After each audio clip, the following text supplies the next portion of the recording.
How do you take the measure of a man? At best, it is an inexact science. But given enough time, I think all of us could come up with some sort of a barometer. What if it was simply about warmth, goodness, and touching hearts and souls of others? What if that was the standard?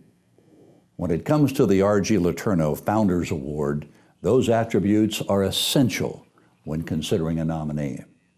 It is truly a Lifetime Achievement Award, and this year, a man who not only maximized his spiritual journey, but had a resounding passion for CBMC is being honored. He was warm, he was wonderful, he was Norm McClellan. Detroit, a place where Tigers legend Al Kaline collected his 3,000th hit, where Union boss Jimmy Hoffa once ruled, and a place where Dave Bing electrified Pistons fans. It was also home to CBMC's Norm and Evelyn McClellan.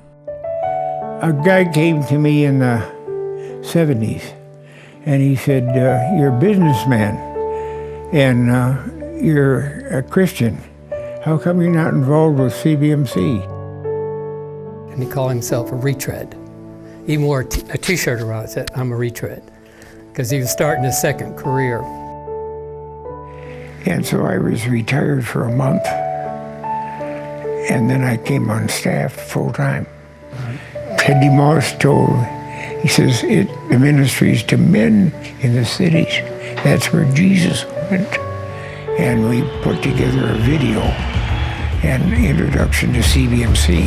CBMC is a Christ-centered, worldwide team of thousands of Christian men. Detroit had a vision for the lost.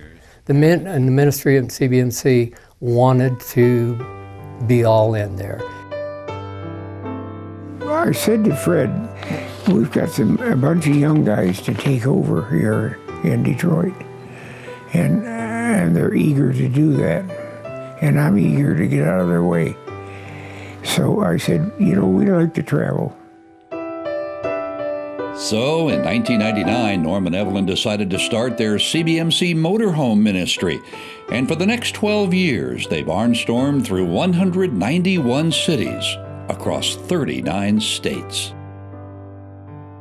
It's just city after city after city that Norm has touched them and Norm has encouraged. And I don't know how many emails he must have sent or how many phone calls he must have made, but he and Evelyn traveled around the country in their RV, and that was another season for him. And Norm visited these teams, and I visit teams across the United States even now that haven't really had any people stop by for a long time, but most of those teams says that Norm has stopped by. What I wanted to do was to let them know that we knew they were there. And I wanted to let them know that we were encouraging them in the practice and purpose of CBMC. And what a blessing both of them have been to my life, and I know many of our CBMC leaders. We can see Evelyn as a happy, joy-filled, wonderful wife and encourager and life partner. And Evelyn smiled and laughed as much as Norm did. It's been an adventure, a real adventure. You know what? Norm is one amazing man. He loves the Lord, and his heart is with him, and I really joined him there. We just want to say thank you. I'm overwhelmed, and I'm deeply appreciative so I look forward to seeing all of you someday and telling you that I love you, and when you cross over the Jordan, I'll be there to welcome you. Thank you.